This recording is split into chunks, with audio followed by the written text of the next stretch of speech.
March 3, 2023. 11:47 p.m. A hospital in Madrid.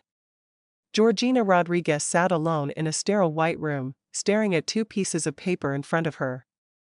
One would save Cristiano Ronaldo's life but end his career forever. The other would let him keep playing but risk everything. She had 24 hours to choose.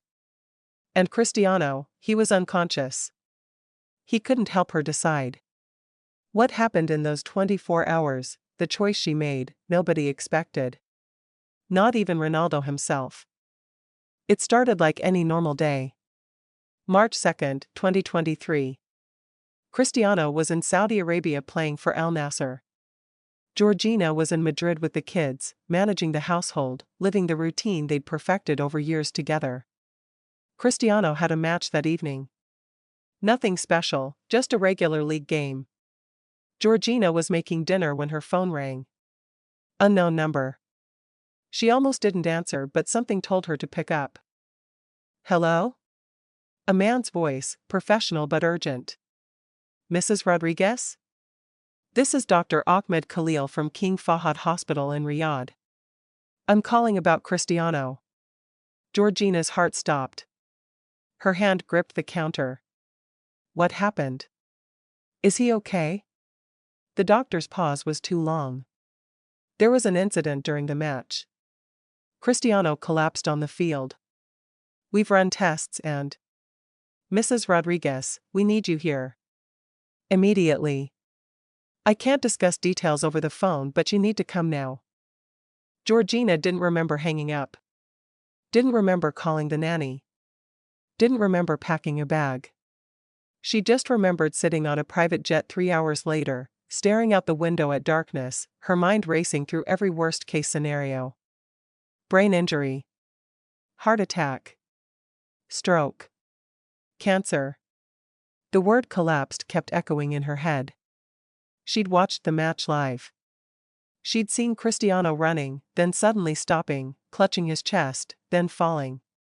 The broadcast cut away quickly, but not before she saw his face, pale and confused. Right before he hit the ground, the flight felt endless. 6 hours from Madrid to Riyadh. 6 hours of not knowing. The pilot offered her food, drinks, anything.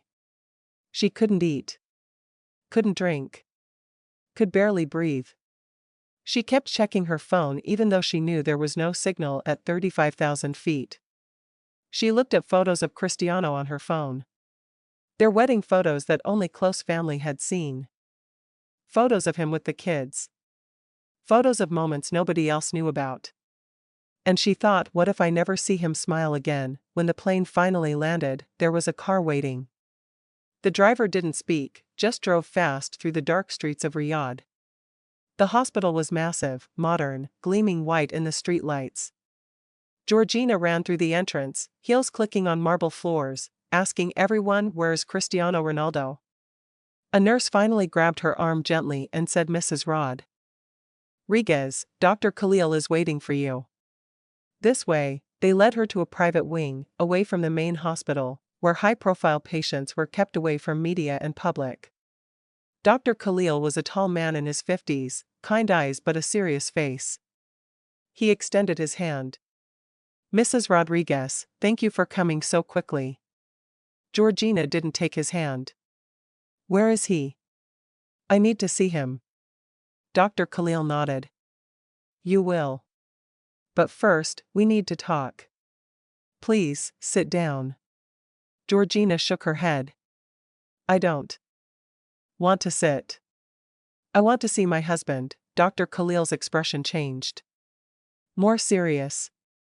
More grave. "Mrs. Rodriguez, Cristiano is stable right now. He's sedated and resting comfortably. But before you see him, you need to understand what happened and what decisions need to be made." Georgina felt her legs go weak. She sat down. "Tell me everything." Dr. Khalil pulled up scans on a computer screen. Brain scans.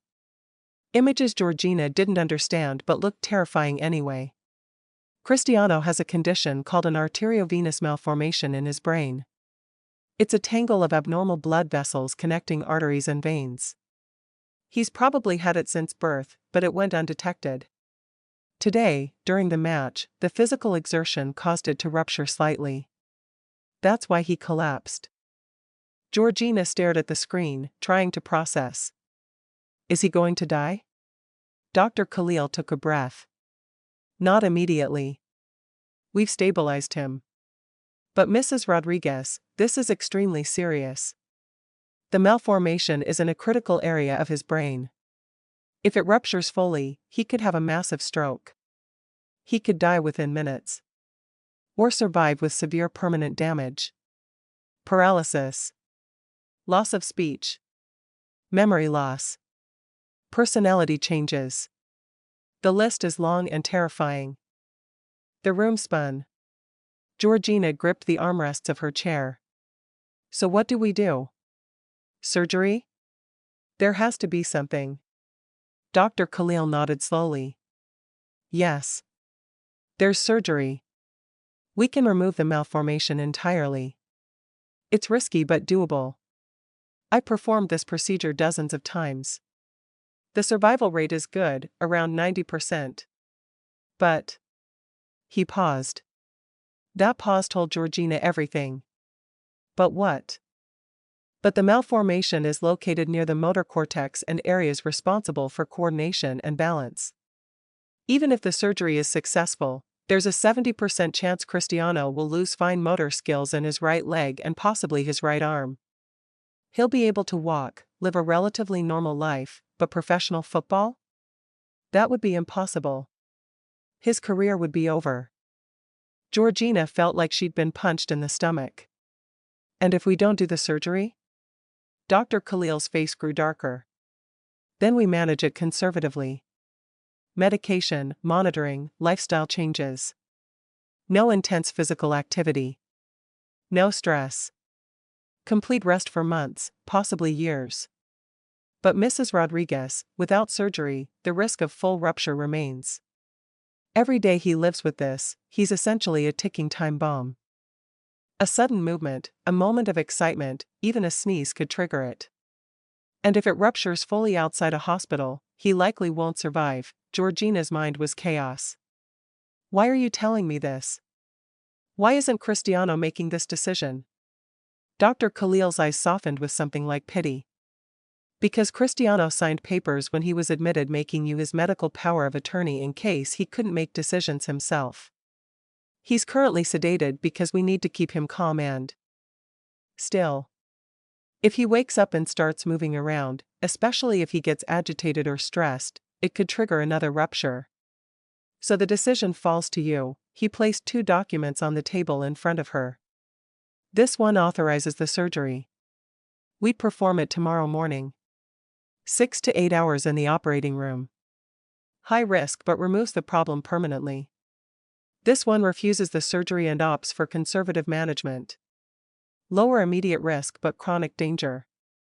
Mrs. Rodriguez, I need your decision within 24 hours.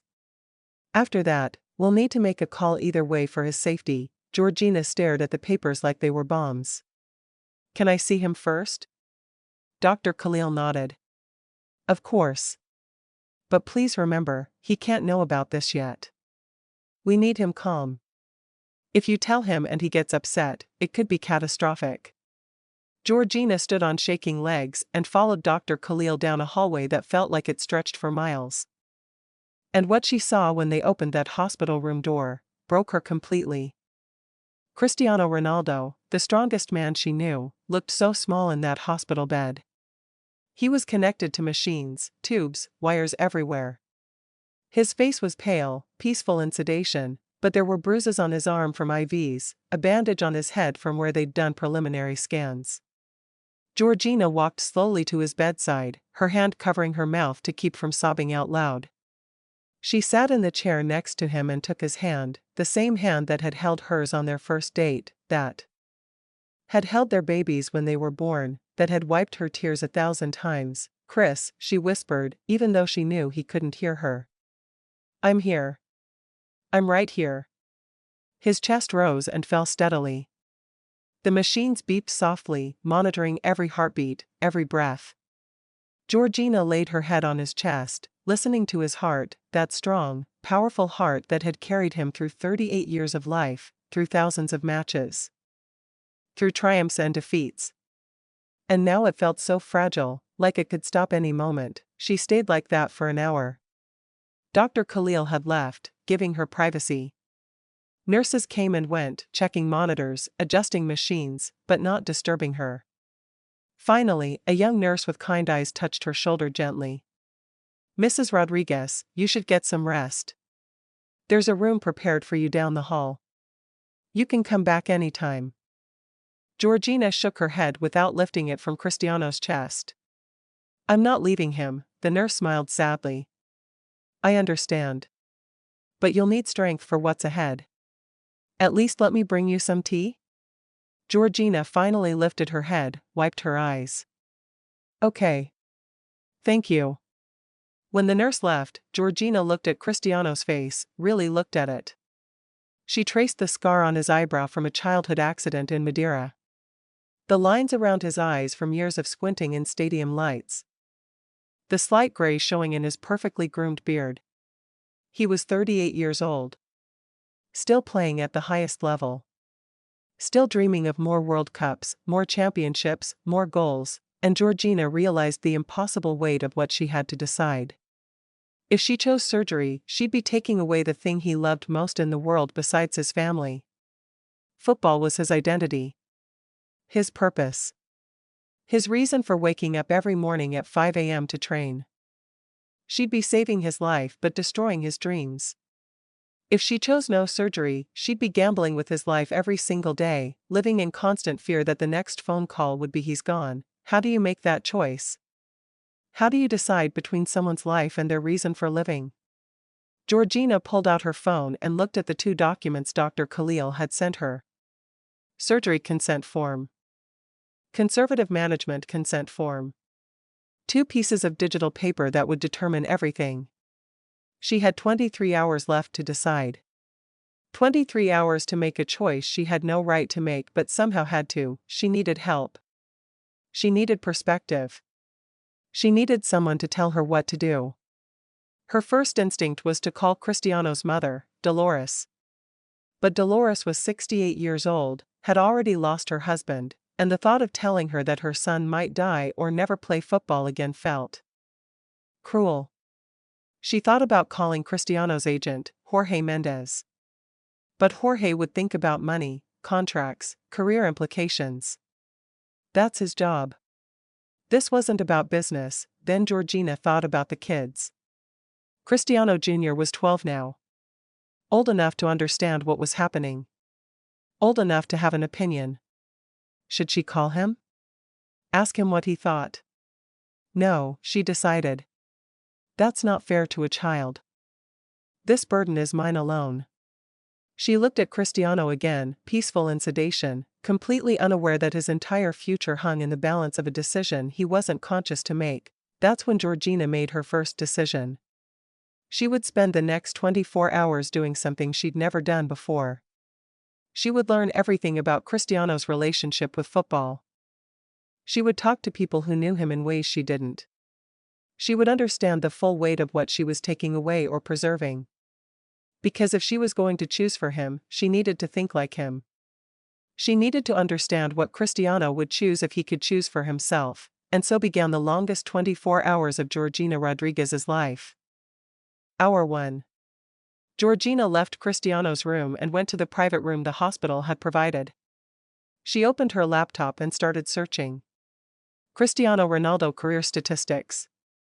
Cristiano Ronaldo goals records. Cristiano Ronaldo achievements. The numbers were staggering. 850 career goals. 5 Ballon d'Or awards. 32 major trophies.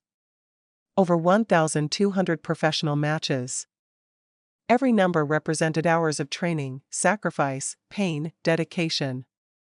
Every trophy represented a dream achieved, but statistics weren't enough. Georgina needed to understand the emotional connection. She started watching old interviews. There was one from 2015 where an interviewer asked Cristiano, "What would you do if you couldn't play football?" Cristiano had laughed at first, like the question was absurd. Then his face got serious. "I don't know. Honestly, I don't know who I am without football.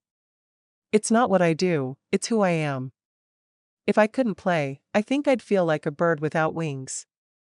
Alive but not living." Georgina paused the video, her hand shaking. Those words. Alive but not living. Is that what she'd be condemning him to if she chose surgery? She kept watching. Another interview from 2020. "Cristiano, you're 35 years old. When will you retire?" He'd smiled that confident smile she loved. "When my body tells me I'm done. Not before. Some people play until they're 40. I plan to play until I'm 45 if I can. Why should I stop doing what I love just because of a number?" Hour 3. Georgina called Rio Ferdinand, Cristiano's old teammate from Manchester United. It was 4 a.m. in England, but Rio answered immediately when he saw her name. "Georgina? What's wrong?" She told him everything. The collapse. The diagnosis. The choice. Rio was silent for a long moment. Then he said something that hit Georgina hard. "Cristiano without football is it's like asking him to stop breathing. But Georgina, I'd rather have my friend alive and sad than dead and fulfilled. Choose life. Always choose life." Hour 5. Georgina called Sergio Ramos, Cristiano's former teammate at Real Madrid. Sergio said, "Listen, I've seen Cristiano play through injuries that would have hospitalized normal people. I've seen him cry in the locker room because he missed a penalty. Football is his entire soul. But you know what? He loves you and those kids more. If he was awake and you asked him football or watching your kids grow up, he'd choose the kids. He'd choose life. Do the surgery." Hour 7. Georgina was exhausted, emotional, but she kept going. She called Alex Ferguson, Cristiano's legendary manager from Manchester United. Ferguson was 81 years old now, retired, but his voice was still strong and commanding. "Georgina, I've managed some of the greatest players in history. But Cristiano? He's different. Football isn't just his career. It's his therapy. His religion. His art. When his father died, football saved him. When he went through personal struggles, football saved him. Taking it away. I can't imagine what that would do to him psychologically." Ferguson paused, then continued. "But I also can't imagine a world without him in it. And here's something I've learned in 50 years of football. The game doesn't remember you when you're gone. In 10 years, there will be new stars and Cristiano will be a memory. But his kids will remember him forever. His wife will remember him forever. Life is longer than football, Georgina. Make the choice that gives him the most life." Hour 10. Georgina went back to Cristiano's room. He was still sedated, still peaceful. She held his hand and whispered, "Everyone says I should choose life. Everyone says you'd choose the kids over football. But Chris, I know you. I've watched you torture yourself after bad matches. I've seen you unable to sleep because you missed a goal. I've heard you say football is your purpose. How do I take that away from you? How do I decide you don't get to be who you are anymore?" A nurse came in to check vitals. Georgina asked her, "Have you ever had to make a decision like this for someone you love?" The nurse, a woman in her 40s with tired eyes, nodded. "My husband had cancer. Doctors said we could try aggressive treatment that would give him 6 more months of misery, or hospice care for 1 month of comfort. I chose hospice. He died peacefully. But Georgina, I didn't choose death. I chose quality over quantity. Your choice is different. You're choosing between his passion and his presence. And honestly, his kids need his presence more than the world needs his passion." Hour 13. Georgina sat in the hospital cafeteria at 2 a.m., drinking terrible coffee, staring at the consent forms on her phone. She had 11 hours left. Her phone buzzed. A text from Cristiano Jr. Mom, is Dad going to be okay? Everyone at school is asking. I told them he's strong and he'll be fine. He will be fine, right? Georgina started crying right there in the cafeteria. She FaceTimed Cristiano Jr. when his face appeared, young and worried and trying to be brave like his father. Georgina lost it completely. Mom, what's wrong? Is Dad? Georgina shook her head quickly. No, he's okay. He's sleeping. But Junior, I need to ask you something important. What's the most important thing about your dad to you? Is it that he's a famous footballer? Or is it that he's your dad? Cristiano Jr. looked confused. That's a weird question, Mom. I mean, yeah, it's cool that he's famous and everyone knows him. But I just like when he plays football with me in the backyard. Or when he helps me with homework. Or when he makes those dumb jokes that aren't funny but we laugh anyway. I don't care about the famous stuff. I just want my dad. Georgina smiled through tears. Thank you, baby. That's exactly what I needed to hear. Go back to sleep. I love you. After hanging up, Georgina sat there for a long time, thinking about what her son had said. Cristiano Jr. didn't care about Ballon d'Ors or hat-tricks or world records. He just wanted his dad. And suddenly, the decision became a little clearer, but there was one more person Georgina needed to talk to before she could decide. The most important person. And that conversation would change everything. Hour 15. 4 a.m. Georgina called Dolores, Cristiano's mother. Dolores had been waiting for this call, unable to sleep, pacing in her home in Portugal. Georgina, tell me the truth. All of it. Georgina explained everything. The diagnosis. The rupture. The two choices.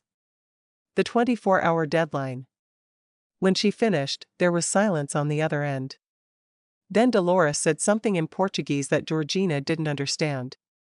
What did you say? Georgina asked. Dolores switched to Spanish, her voice shaking but firm. I said, God gives us these tests to see what we're made of. Georgina, can I tell you something I've never told anyone? Not even Cristiano? Georgina sat up straighter. Of course. Dolores took a deep breath. When Cristiano was 15, he had his heart surgery. You know about that, the racing heartbeat condition. But what you don't know is that the doctors told me there was a small chance he could die during the procedure. They said I could choose not to do it, let him live with the condition, but he'd never be able to play professional football. Or risk the surgery. Georgina's heart raced. What did you choose? Dolores laughed softly, sadly.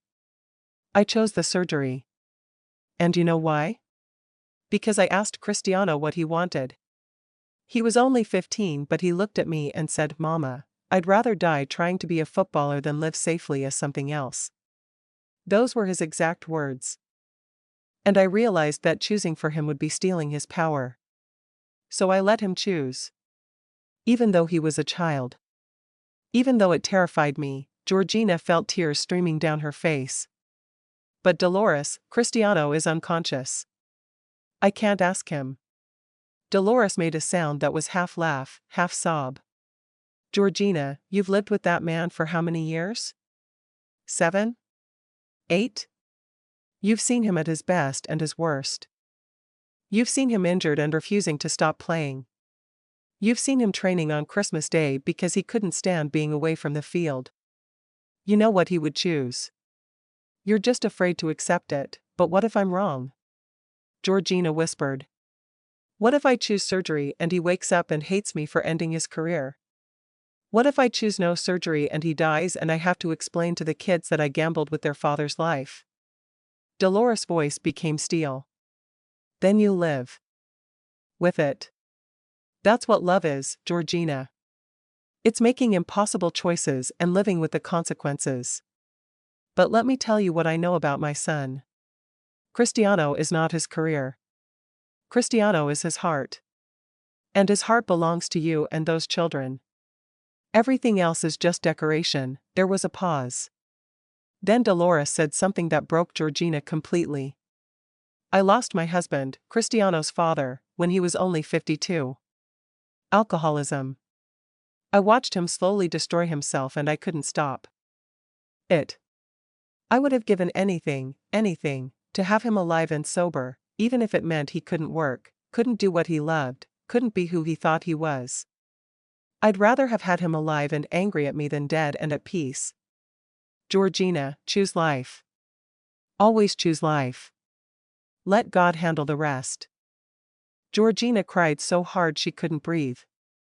"I'm so scared, Dolores. I'm so fucking scared." Dolores' voice softened. "I know, Mija. I know. But you're not alone. I'm here. The kids are here. And Cristiano, even sleeping, is here. You're not deciding alone. You're deciding with all of us behind you. Whatever you choose, we support you." "But Georgina? I'm his mother, and I'm telling you, save my son's life. Please." After hanging up, Georgina sat in the dark hospital room, watching Cristiano breathe. Hour 16. 8 hours left to decide. She pulled out her phone and looked at photos of their life together. Their first date at that restaurant in Madrid. The day he introduced her to his kids.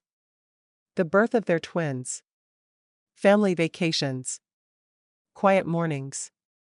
Loud dinners. All the tiny moments that made up a life. And she realized something profound. Cristiano Ronaldo the footballer was extraordinary. But Cristiano the father, the partner, the man who cried at sad movies and made terrible breakfast and sang off-key in the shower, that was the person she fell in love with. That was the person their kids needed. That was the person she refused to lose. The decision was becoming clear. Terrifying, but clear. Hour 18. 6 a.m. The sun was rising over Riyadh. Georgina hadn't slept. She went back to Cristiano's bedside and took his hand. "Chris, I need you to hear me, wherever you are. I need you to know what I'm about to do. And I need you to forgive me." She kissed his hand, his forehead, his lips. "I'm choosing you. Not the footballer. You. The man. The father. The partner. I'm choosing life. Even if you hate me for it. Even if you never forgive me. I'm choosing to keep you here." She pulled out her phone and opened the surgery consent form. Her finger hovered over the sign button. One click would change everything. End his career. Save his life. Give him decades more with his family but take away his purpose. Was she making the right choice? She'd never know. Not really. But she knew she couldn't live in a world without him. And if that made her selfish, so be it. She was about to click when something happened that changed everything again. Cristiano's finger moved. Just slightly. But Georgina felt it. She looked at his face and saw his eyes moving beneath his eyelids. "Chris?" She pressed the call button for the nurse. "He's waking up." A nurse rushed in, checked the monitors, looked concerned. "Mrs. Rodriguez, he shouldn't be waking up yet. The sedation should last another 4 hours." But Cristiano's eyes were fluttering open, confused, disoriented. "Gio. Georgina?"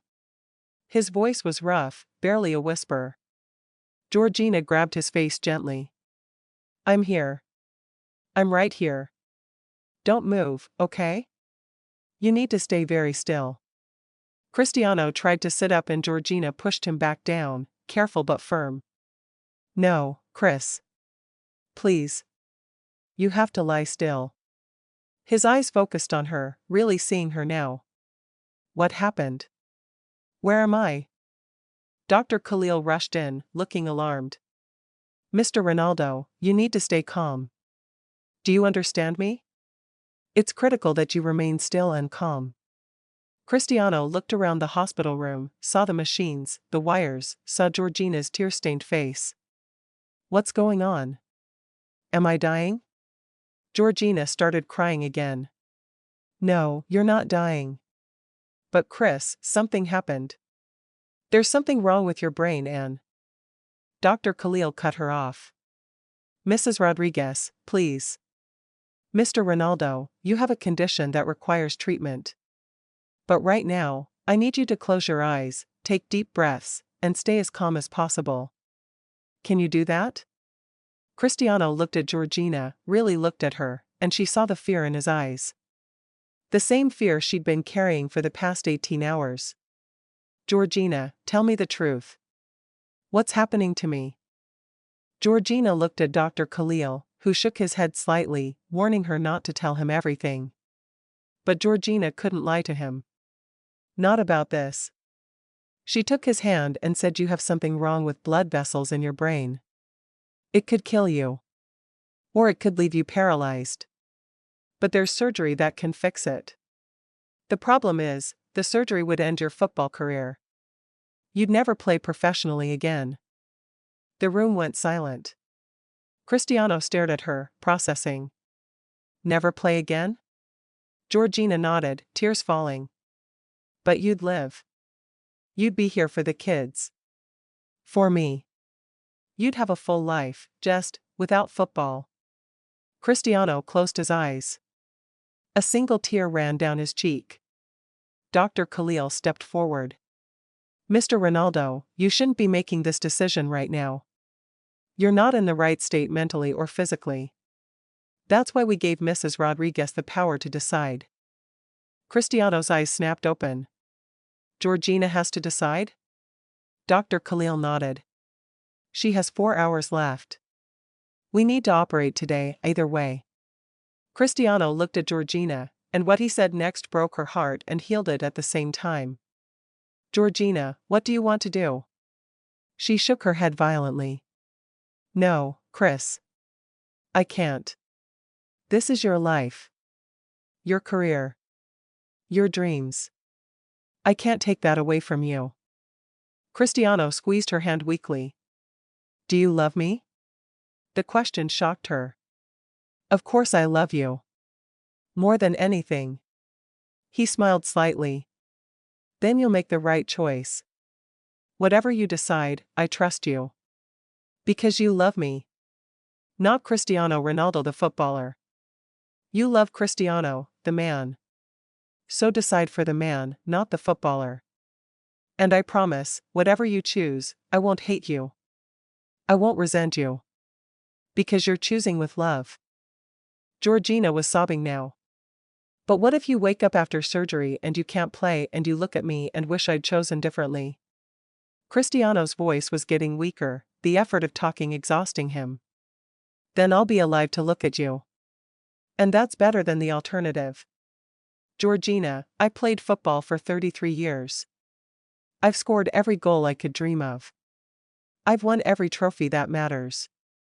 But I've only loved you for 7 years. That's not enough time. I need more. Choose more tea. Time, Dr. Khalil moved forward. Mr. Ronaldo, you need to rest now. This conversation is raising your blood pressure. But Cristiano kept his eyes on Georgina. Promise me something.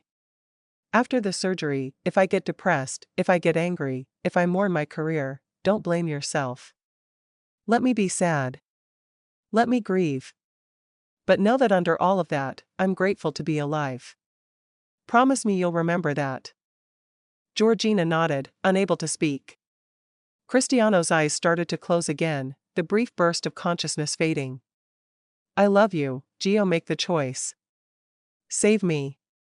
And then he was out again, sedated by the medication the nurse had quickly administered to keep him calm. Dr. Khalil looked at Georgina. Mrs. Rodriguez, we need your decision now. We have to prep for surgery if that's what you're choosing. Georgina looked at Cristiano one more time, peaceful again, breathing steadily. She thought about everything. The past 18 hours of research, phone calls, advice. Rio Ferdinand saying choose life. Sergio Ramos saying he'd choose the kids. Dolores saying I'd rather have him alive and angry than dead and at peace. Cristiano Jr. saying I just want my dad. And finally, Cristiano himself saying I need more time. She pulled out her phone, opened the surgery consent form, and without hesitating this time, she signed it. Do the surgery, she told Dr. Khalil. Save his life. End his career. But give him more time. That's all that matters. Time. The surgery was scheduled for 10 a.m. At 9:30 a.m., they wheeled Cristiano away. Georgina walked beside the gurney as far as they'd let her, holding his hand. At the operating room doors, she had to stop. She kissed him one more time. I'll be right here when you wake up. I promise.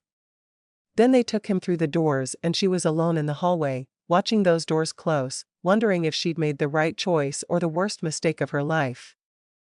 The surgery was supposed to take 6 to 8 hours. Georgina sat in the waiting room, unable to eat, unable to sleep, unable to do anything but wait. She called the kids. Told them their father was having surgery but everything would be okay. Cristiano Jr. asked, will he still play football? Georgina paused. We'll talk about that later, baby. Right now we just pray he comes out healthy. She could hear in her son's voice that he knew. He understood what that pause meant. Hour 1 of surgery. Georgina scrolled through social media. The news was everywhere. Cristiano Ronaldo rushed to hospital after collapse. Ronaldo's condition unknown. Speculation was rampant. Some people saying it was a heart attack. Others claiming it was exhaustion. Nobody knew the truth. Georgina wanted to post something, tell everyone he was in surgery, but Dr. Khalil had advised against it. Let's wait until we know the outcome.